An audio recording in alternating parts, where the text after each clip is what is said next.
12वीच्या वर्गामध्ये सर्व विद्यार्थ्यांचं स्वागत आहे. Welcome to all on 12th class. आज आपलं पहिलं लेक्चर जे आहे ते आपण रायटिंग स्किलवरती घेणार आहोत. PDF फाईल तुम्ही बघितली असेल. त्या PDF फाईलमध्ये 4 सेक्शन 11वीला ज्या पद्धतीने होते तसेच 4 सेक्शन 12वीलाही आहेत. रायटिंग स्किलमध्ये समरी रायटिंग. 11वीला तुम्ही रायटिंग स्किलच्या त्या पुस्तकामध्ये त्या ठिकाणी समरी रायटिंग तुम्हाला स्पेशल दिलेलं नव्हतं किंवा त्याचे पॉइंट्स तुम्हाला दिलेले नव्हते. ओरली मी सांगितलेलं होते की समरी लिहित असताना एकच पॅसेजमध्ये तुम्ही समरी लिहा, टायटल द्या. तरी सुद्धा चुका या बऱ्याच जणांच्या झालेल्या आहेत. आज तुम्ही 12वीचं पुस्तक बघितलं आणि तो जर टॉपिक बघितला तर तुम्हाला लक्षात येईल समरी रायटिंग हे टायटल दिलेलं आहे, समरीचा अर्थ सांगितलेला आहे आणि समरी कशा पद्धतीनं लिहायची, कोणत्या गोष्टी आवश्यक आहेत समरी लिहिण्यासाठी आणि कोणत्या गोष्टी तुम्ही करू नयेत हे या टॉपिकमध्ये तुम्हाला दिलेलं आहे. समरी लिहित असताना तुम्ही दिलेला पॅसेज जो आहे तो तुमच्या समोरचा पॅसेज अनसीन पॅसेज असणार आहे, म्हणजेच तुमच्या त्या टेक्स्ट बुकच्या बाहेरचा पॅसेज असणार आहे आणि त्या ठिकाणी लेखकानं दिलेली माहिती जी आहे ती तुम्ही वाचायची आहे. वाचल्यानंतर तुमच्या लक्षात येईल की कुणाविषयी त्या ठिकाणी ती माहिती आहे.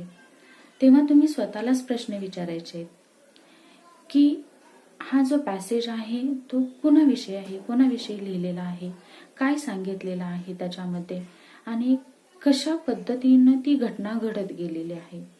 म्हणजेच who is in that story, what happened in that story and how it happen. हे जे मग तुम्ही स्वतःला प्रश्न विचाराल तेव्हा त्याची उत्तरं म्हणजेच तुमची समरी असणार आहे, सारांश लेखन असणार आहे. तो सारांश तुम्हाला एकाच पॅसेजमध्ये लिहायचा आहे. 2-3 पॅसेज तुम्ही त्या ठिकाणी लिहायचे नाहीत. एकाच पॅसेजमध्ये तुम्ही तो सारांश लिहा. लिहिल्यानंतर त्या ठिकाणी तो पॅसेज कुणाविषयीचा आहे ते तुम्ही टायटल म्हणून, शीर्षक म्हणून वरती लिहायचं आहे. सारांश लिहित असताना एक गोष्ट म्हणजे त्या ठिकाणी तुम्ही शॉर्ट फॉर्म्स वापरता. SMS करत असताना जे शॉर्ट फॉर्म्स वापरता तेच तुमचे शॉर्ट फॉर्म्स त्या ठिकाणी समरी रायटिंग त्या पॅसेजमध्ये असतात. ते शॉर्ट फॉर्म्स तुम्ही तिथं वापरायचे नाहीत.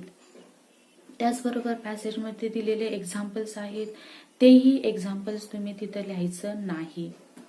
तुमचं स्वतःचं मत त्या ठिकाणी तुम्ही एक्सप्लेन करायचं नाहीये, कारण समरी म्हणजे अगदी शॉर्टमध्ये एका पॅसेजमध्ये तुम्हाला लिहायचे. मग त्या पॅसेजमध्ये असणारा मुख्य भाग कुठला आहे, मेन पॉइंट काय आहे तो तुम्ही त्या पॅसेजमध्ये लिहायचा आहे. त्यामुळे तुमचं स्वतःचं मत, एखादं एक्झाम्पल्स तुम्ही त्या ठिकाणी लिहायचे नाहीत. त्या ठिकाणी मेन भाग जो आहे तो त्या पॅसेजमधला लिहित असताना फ्रेजेस वापरा आणि त्या ठिकाणी कम्प्लीट सेंटेन्स आहेत ते कम्प्लीट सेंटेन्स तुम्ही तयार करायचे आहेत. तुम्ही जर त्या ठिकाणी पुस्तक बघितलं असेल तर पेज नंबर 135 तुम्हाला मी काल त्या ठिकाणी रीड करा म्हणून सांगितलेलं होतं. जर तुम्ही रीड केलं असेल तर त्याच्यामध्ये a summary is a record in the reader's own words that gives the main points of a piece, such as a newspaper article, lecture, a passage, a chapter, or even a whole book. Summary लिहायची आहे तुम्हाला. ज्या वेळेला तुम्ही त्या ठिकाणी एखादी film बघितलं असेल तर अगदी शॉर्टमध्ये जी मेन पॉइंट आहे ते तुम्ही सांगत असता. मेन स्टोरी काय घडलेली आहे ती अगदी शॉर्टमध्ये तुम्ही सांगत असता. एखादं पुस्तक तुम्ही जेव्हा वाचल्यानंतर तुम्ही पूर्ण पुस्तक लक्षात ठेवत नाहीये, त्याच्यामध्ये मेन घटना काय घडली हे सांगत असता. एखादं आर्टिकल वाचता, ते आर्टिकल वाचल्यानंतर सुद्धा त्याच्यामध्ये मेन गोष्ट कुठली आहे हे तुम्ही सांगत असता आणि सारांश लेखनामध्ये समरीमध्ये सुद्धा तुम्हाला तेच लिहायचं. तुम्हाला आईस ब्रेकरचे क्वेश्चन दिलेले आहेत, पेज नंबर 135 वरती आहेत. त्याच्यामध्ये टू समराइज मीन्स म्हटलेलं आहे. समरी म्हणजे काय त्याचा अर्थ तुम्हाला तिथं दिलेला आहे. 4 ऑप्शन्स दिलेले आहेत. त्या 4 ऑप्शन्स मधला त्या ठिकाणी बी ऑप्शन जो आहे to recapitulate the main points in a selection. Summary म्हणजे संक्षिप्त रूपामध्ये तुम्हाला मेन पॉइंट्स जे आहेत ते मेन पॉइंट्स लिहायचे आहेत. त्याच्यानंतर दुसरा प्रश्न त्याच्यातला होता the type of a summary that consists of the paragraph to express the main idea is the synopsis. हे आईस ब्रेकर मधले जे क्वेश्चन आहेत ते आपल्या समरीशी रिलेटेड असलेले प्रश्न आहेत. तुम्ही जेव्हा त्या ठिकाणी हा टॉपिक अभ्यासणार आहात ते अभ्यासत असताना आईस ब्रेकर मधले ते क्वेश्चन नोटबुक मध्ये लिहायचे. त्याच्यानंतर तुम्हाला एक चार्ट दिलेला आहे, कॉलम ए आणि कॉलम बी अशा पद्धतीनं, आणि त्याच्यामध्ये way of writing and descriptions पुढे दिलेलं आहे.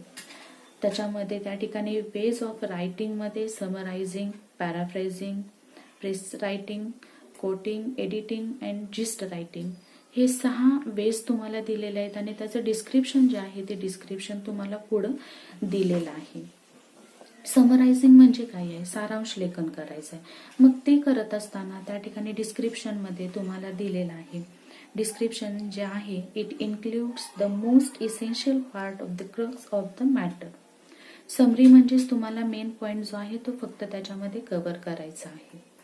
दुसरं दिलेलं आहे पॅराफ्रेझिंग. पॅराफ्रेझिंग मध्ये it includes not just the main idea but every detail express clearly and to the point.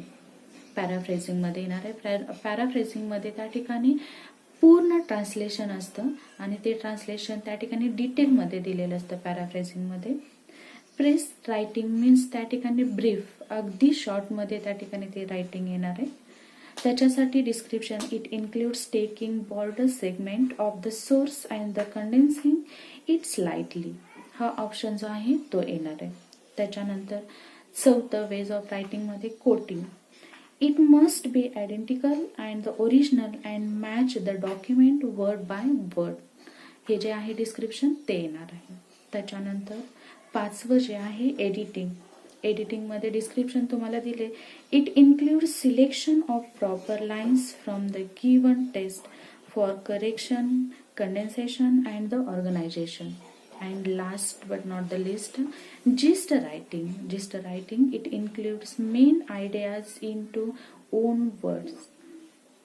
या पद्धतीनं तुम्हाला म्हणजे समरी म्हणजे काय, जिस्ट लिहिणं म्हणजे काय. जिस्ट हा शब्द सुद्धा तुमच्यासाठी नवीन नाहीये. तुम्ही त्या ठिकाणी जिस्ट लिहिलेली आहे. जिस्ट म्हणजे सुद्धा त्या ठिकाणी तुमच्या स्वतःच्या भाषेमध्ये सारांश लेखन तुम्ही करायचं आहे. त्याच्यानंतर पेज नंबर 136 वरती त्या ठिकाणी brevity is the soul of the beat. Brevity म्हणजेच त्या ठिकाणी संक्षिप्त, सारांश, समरी असाच त्याचा अर्थ आहे. आणि समरी म्हणजे काय हे त्या पॅसेजमध्ये तुम्हाला सांगितलेलं आहे. समरी लिहित असताना समरीचा उपयोग तुम्हाला कशासाठी होतो, जेव्हा तुम्ही समरी लिहाल म्हणजेच तो तुम्हाला भाग जो आहे तो भाग पूर्णपणे समजलेला असणार आहे, तेव्हाच तुम्ही त्याची समरी जी आहे ती समरी लिहिणार आहात. मग ती समरी लिहित असताना पेज नंबर 136 वरती कुठल्या गोष्टी केल्या पाहिजेत हे सांगितलेलं आहे. समरी लिहित असताना read and read the passage, म्हणजे जो दिलेला पॅसेज आहे तो पुन्हा पुन्हा वाचा. अंडरस्टँड, तो समजून घ्या.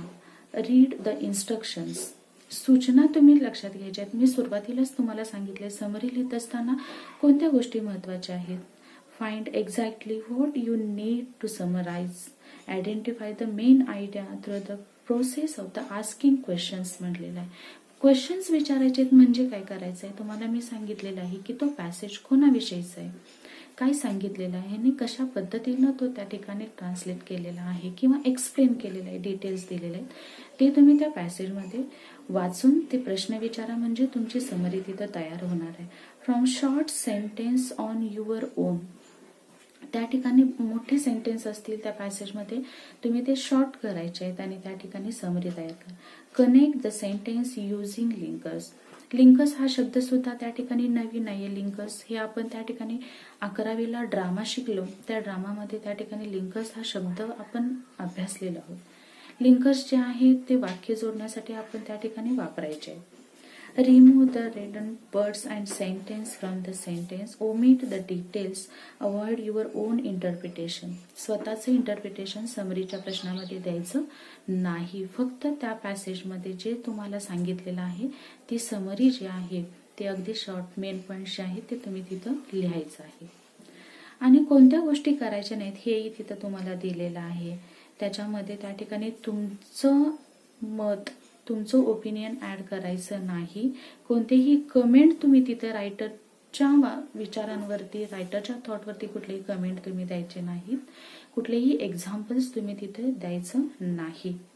पेज नंबर 36 वरती, पेज 136 वरती तुम्हाला एक एक्झाम्पल दिलेलं आहे, समरीसाठी आर्टिकल दिलेला आहे लर्निंग डिसॅबिलिटी. तो लर्निंग डिसॅबिलिटीचा तुम्ही पॅसेज रीड करा आणि रीड केल्यानंतर त्या ठिकाणी तुम्हाला स्टेप्स सांगितलेल्या आहेत. स्टेप 1 सांगितले, रीड द आर्टिकल ट्विस्ट. तुम्ही त्या ठिकाणी समरी लिहित असताना, समरीचा प्रश्न लिहित असताना पहिली स्टेप जी आहे ती करायची आहे, म्हणजे तुम्हाला दिलेला तो अनसीन पॅसेज असेल तो 2 वेळेला रीड करा. Ask question about the purpose of writing. तुम्हाला सांगितलेले आहेत प्रश्न, तुम्ही प्रश्न विचारायचे आहेत. हू, व्हॉट, हाऊ, व्हेन, वेअर. या ठिकाणी कोण आहे त्या स्टोरीमध्ये, कोण आहे त्या लेख जो दिला असेल, आर्टिकल असेल त्याच्यामध्ये कोण आहे, काय सांगितलेलं आहे, आणि एखादी घटना घडली असेल, कोठे घडली ती घटना, केव्हा घडली, आणि कशा पद्धतीने ती घटना जी आहे ती पुढे त्या ठिकाणी त्याची प्रोग्रेस झालेली आहे. हे लेखकानं तुम्हाला दिलं असेल, ती प्रोग्रेस तुम्ही त्या ठिकाणी ते प्रश्न विचारून तुम्ही समरीचा आन्सर तुमचा तयार करायचा आहे. 4th स्टेप सांगितलेलं आहे, राईट द फर्स्ट ड्राफ्ट. तुम्ही रफ आधी लिहून त्या ठिकाणी म्हणजे पॉइंट्स काढा. त्याच्यानंतर 5th जे आहे, revise your first draft and edit it. मग तुम्ही जे पॉइंट्स काढले आहेत ते पुन्हा त्याचं एडिट करा.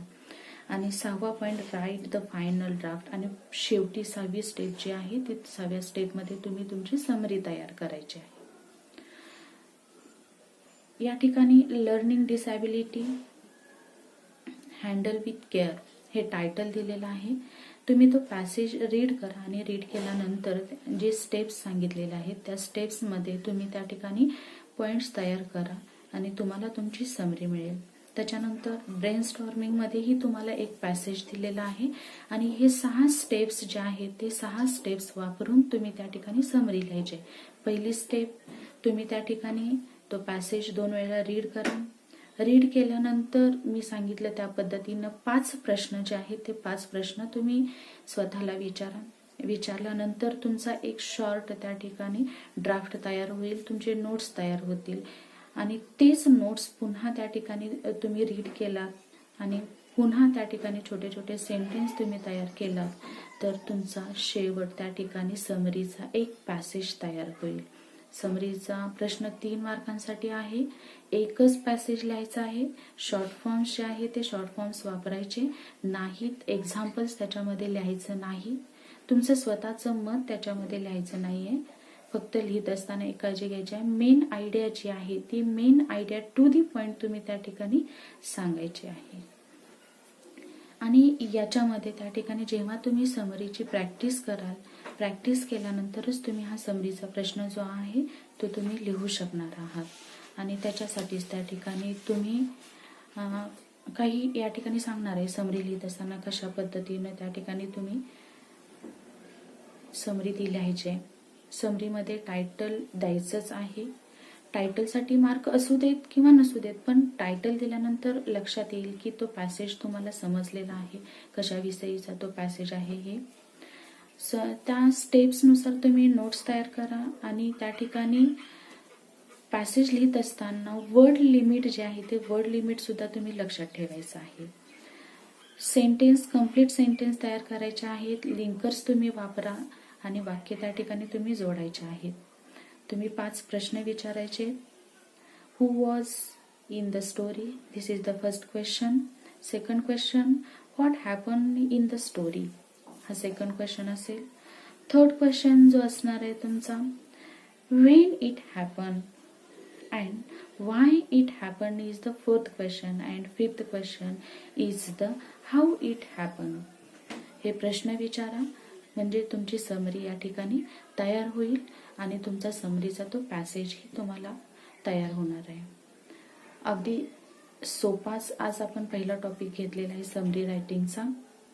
तुम्ही त्या ठिकाणी PDF फाईलमध्ये त्या ठिकाणी पेज नंबर 35, 36 आणि 37 रीड करा आणि त्या ठिकाणी समरी लिहिण्याचा प्रयत्न तुम्ही करायचा आहे. एक समरी तुम्हाला तिथं तयार करून दिलेली आहे, ती 2 ते 3 वेळेला तुम्ही वाचा. त्याच्यामध्ये काही शंका असेल तर विचारा, नसेल तर तुम्हाला ब्रेनस्टॉर्मिंगमध्ये जो प्रश्न दिलेला आहे तो ब्रेनस्टॉर्मिंगमधला तो पॅसेज रीड करा आणि त्याची समरी तुम्ही त्या ठिकाणी लिहायची. त्या ठिकाणी तुम्हाला आईस ब्रेकरमधले क्वेश्चन जे आहेत ते सुद्धा तुम्ही नोटबुकमध्ये सॉल्व्ह करायचे आणि व्हॉट्सअपला त्या ठिकाणी त्याचे फोटोसुद्धा तुम्ही सेंड करायचे. काही शंका असेल तर तुम्ही त्या ठिकाणी विचारू शकता. Thank you class.